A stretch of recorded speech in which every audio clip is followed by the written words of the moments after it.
دیکھیے طاہر صاحب، ایک شعر ہے فیاض احمد فیاض کا کہ اور بھی غم ہیں زمانے میں محبت کے سوا، راتیں اور بھی ہیں دنیا میں وصل کی رات کے سوا۔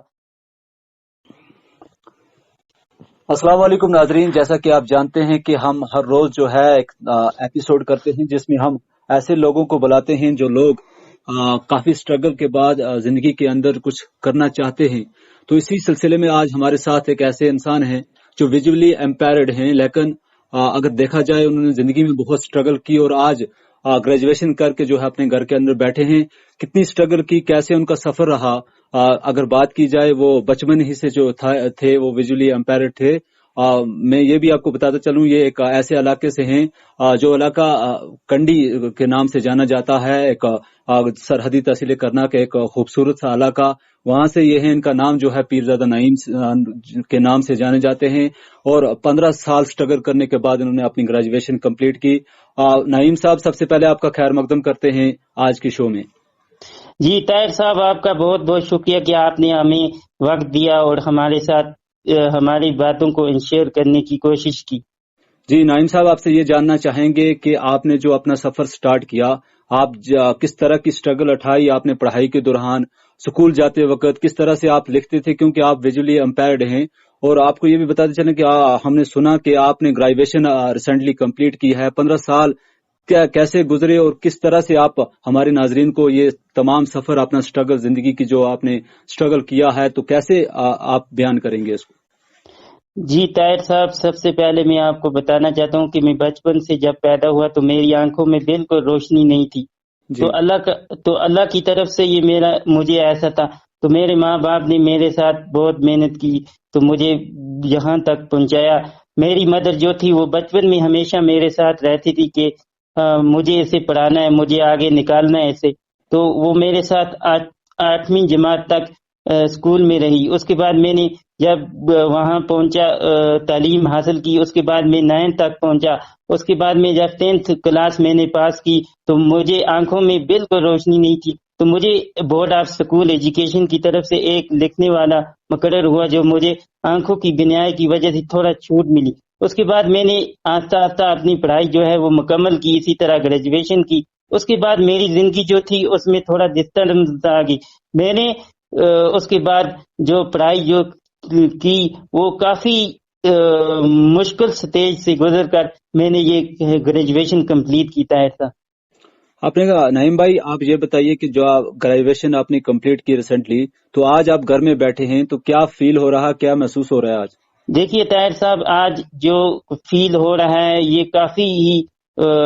بالکل بڑا فیل ہو رہا ہے کہ آگے پڑھائی نہیں جاری کر سکا۔ کوشش کرتا ہوں کیونکہ اگر میں ایم اے بھی کر جاؤں اور اس کے بعد کچھ ایسا کر جاؤں جو میرے ماں باپ جس پر خوش ہو، پورا علاقہ جس سے میرے ماں باپ، مجھے آگے بڑھنے کا شوق بہت ہے، پڑھنے کا بہت۔ میں ایم اے کے لیے کوشش کر رہا تھا کہ میں کچھ ایم اے کر جاؤں اور اس کے بعد میں اپنی پڑھائی جو ہے وہ اچھی طرح کمپلیٹ کر جاؤں۔ نہیں بھائی، زندگی میں ہر انسان کا ایک ایم ہوتا ہے، مقصد ہوتا ہے، پڑھائی کرنے کے پیچھے ایک لاجک ہوتا ہے۔ تو آپ کا کیا لاجک تھا؟ بچپن میں کس چیز سے انسپائر ہوئے اور کس کو جو ہے اپنا انسپائریشن مانتے ہیں آپ؟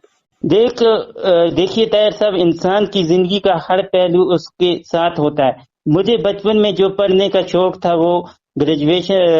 جو تھا وہ میڈیکل پڑھ کے ڈاکٹر بننے کا شوق تھا، حالانکہ میری روشنی بالکل نہیں تھی، لیکن میں نے پھر بھی کوشش کی کہ میں گریجویشن کر دی، یہاں تک کہ میرے ماں باپ بھی خوش ہوئے سب کہ اس نے گریجویشن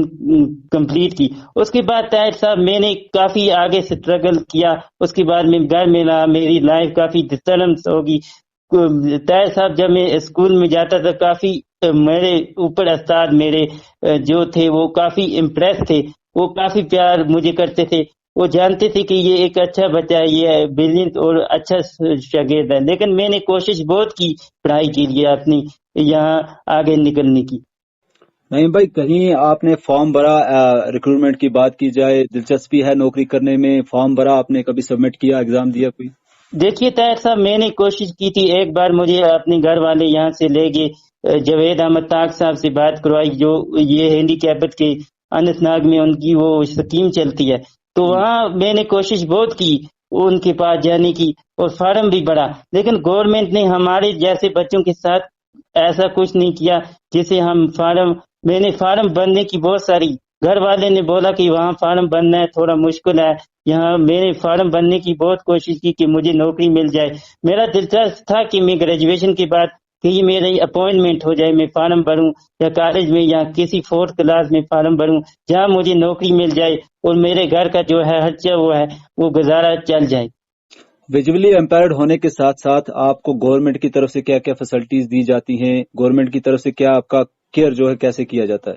دیکھیے طاہر صاحب، ہمیں سب سے پہلے جو ہے یہ آنکھوں کی بینائی کے لیے کچھ پہلے ہمیں وظیفہ ملتا تھا، وہ جو پینشن سے وظیفہ وغیرہ تھا وہ بھی ہمیں انہوں نے دیا، اور کچھ روشنی کے لیے کچھ نمرات جو ایگزام دیے تھے ان میں سے کچھ سہولت رکھی تھی انہوں نے، وہ جی سہولت بھی ہمیں ملتی تھی۔ اور اس کے بعد ہم جیسے بچوں کے لیے وہ الگ سے انہوں نے رول کہا فارم بھر دو، فارم بھر دو، جوید طاق صاحب نے کہا فارم بھر دو، جس کی وجہ سے میں آگے اپنے فارم بھر جاؤں تاکہ مجھے نوکری مل جائے، لیکن ایسا کچھ نہیں ملا طاہر صاحب، جس کی وجہ سے میری لائف جو ہے وہ کمپلیٹ ہوگی۔ جوید صاحب نے اس کے بعد میرا فون بھی نہیں اٹھایا، اور مجھے کافی زیادہ آگے نکلنے کا شوق تھا۔ نعیم بھائی، چلو ہم بھی دعا کریں گے، خدا سے دعا گو ہیں کہ آپ ہر قدم پہ آپ کو کامیابی ملے۔ آپ یہ بتائیے آپ کے شوق کیا ہیں، اکثر آپ گھر میں کیا کرتے ہیں، کیسے دیکھیے اپنی ٹائم جو ہے گزارتے ہیں؟ دیکھیے طاہر صاحب، میرے شوق بہت سارے ہیں، میں چاہتا ہوں کہ میں حافظ بھی کر جاؤں، اس کے بعد آگے بھی نکل جاؤں طاہر صاحب، لیکن جو آج وبائی بیماری چل رہی ہے اس کی وجہ سے دنیا لپیٹ میں آ چکی ہے، اس سے ختم کرنے والا تو میرا علی ہے، جو اللہ نے اس مشکل میں، جیسے ہم مشکل میں ہیں اس سے اللہ ہمیں نکال سکتا ہے، لیکن اس کی وجہ سے ہم اکثر اندر رہتے ہیں، کہیں گھر والوں نے کوشش نہیں کی کہ اس کا فارم بھرا جائے، کہیں میں تو چاہتا ہوں کہ میرا فارم کہیں جگہ بھر جائے اور مجھے نوکری مل جائے۔ میرے شوق بہت سارے ہیں طاہر صاحب، سب سے پہلے میرا شوق تھا کہ میں شاعری کے اندر کافی زیادہ، مجھے خاص کر اردو کے اندر فیض احمد فیض کی جب میں غزل پڑھتا ہوں تو اس سے کافی زیادہ امپریس ہو جاتے ہیں لوگ۔ ذرا ہمیں بھی آپ، ہمارے ناظرین کو آپ کوئی غزل، کوئی شاعری دیکھیے طاہر صاحب، ایک شعر ہے فیاض احمد فیض کا کہ اور بھی غم ہیں زمانے میں محبت کے سوا، راتیں اور بھی ہیں دنیا میں وصل کی رات کے سوا۔ طاہر صاحب، فیاض احمد فیض کے ایک شعر مجھے یاد آتا ہے شاخ لوہے قلم چھین گی تو کیا غم ہے کہ خون جگر میں دبوئے ہیں انگلیاں میں نے۔ بالکل بالکل درست فرمایا آپ نے، ماشاءاللہ۔ تو نعیم بھائی، کیا میسج رہے گی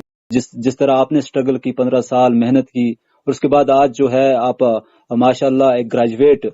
ویژولی امپیئرڈ ہونے کے ساتھ ساتھ ایک فخر کی بات ہے کہ آپ گریجویٹ بھی ہیں، اور کیا ان لوگوں کے لیے رہے زندگی کے سفر جو ہے جلدی ہار جاتے ہیں؟ دیکھیے طاہر صاحب، میں ان لوگوں کو اپنی میسج دینا چاہتا ہوں کہ ہمارے جیسے لڑکوں کی طرح وہ زندگی جئیں، وہ انہیں بھی اسی مقام تک اللہ پہنچائے۔ میرا یہ میسج رہے گا لوگوں سے کہ آج جس دور سے ہم گزر رہے ہیں اس دور میں بھی مشکل ہے، لیکن انہیں بھی چاہیے کہ اپنی زندگی کے اندر وہ سٹرگل کریں، وہ بھی محنت کریں کہ کہیں نہ کہیں اللہ کرے کہ ان لوگوں کی بھی زندگی میں بہت ساری جو خواب ہیں، جو بہار ہیں، وہ ملے ان لوگوں کو۔ اس پینڈیمک کے اندر جہاں پوری دنیا جو ہے، خاص طور ملک ہندوستان کی بات کی جائے، کرونا وائرس سے لڑ رہی ہے، اور ہر انسان جو ہے اس سے یہی خدا سے پرارتھنا کر رہا ہے، دعا کر رہا ہے کہ کس طرح سے اس کا چین بریک ہو۔ تو آپ کی طرف سے کیا میسج رہے گی، خاص طور پر وادی کرنا کے لوگوں کے لیے، ایس او پیز کو لے کر، یا پھر جو گورنمنٹ کی طرف سے گائیڈ لائنز جاری کی گئی ہیں، کیا میسج رہے گی آپ کی طرف؟ دیکھیے طاہر صاحب، سب سے پہلے یہ میسج رہے گی کہ میں انہیں بتانا چاہتا ہوں یہ جو ہے یہ وبائی بیماری ہے، بہت خطرناک بیماری ہے، اس میں چاہیے جو ایس او پی ہمیں مل رہی ہیں اس پر عمل کیا جائے۔ دیکھیے طاہر صاحب، بہت ساری شکایتیں آ رہی ہیں، خاص کر میں مشتاق احمد خان صاحب تحصیلدار صاحب کا بہت شکر ادا کرنا چاہتا ہوں، جنہوں نے ہمارے کرنا کے اندر ایس ڈی ایم صاحب کا شکر گزار ہوں، ایس ایچ او صاحب کا، جنہوں نے اس کرنا کے اندر کے لیے بہت کچھ کیا۔ دیکھیے وہ آج لگے رہے ہیں کہ یہ کہیں نہ کہیں اس پینڈیمک سے ہم آزاد ہو جائیں۔ طاہر صاحب، اس میں چاہیے کہ لوگوں کو ماسک لگائیں، وہ سوشل ڈسٹنس کو مینٹین رکھیں، جو ہمیں گورنمنٹ کی طرف سے ہدایتیں مل رہی ہیں دیکھیے ان پر عمل کیا جائے. دیکھیے انسان کی جانی زندگی کا مسئلہ ہے، انسان کی جان کا مسئلہ ہے. طاہر صاحب اللہ کرے گا کہ وقت ایسا بھی آئے گا کہ اس پینڈمک سے اللہ کرے گا کہیں یہ کرنا کے اندر یہ دستک نہ دے. میرا یہی میسج رہے گا لوگوں سے کہ وہ ایس او کو بھی فالو کرے اور گورنمنٹ کی طرف سے جو ہدایتیں ہمیں مل رہی ہیں اس کو جاری کرے.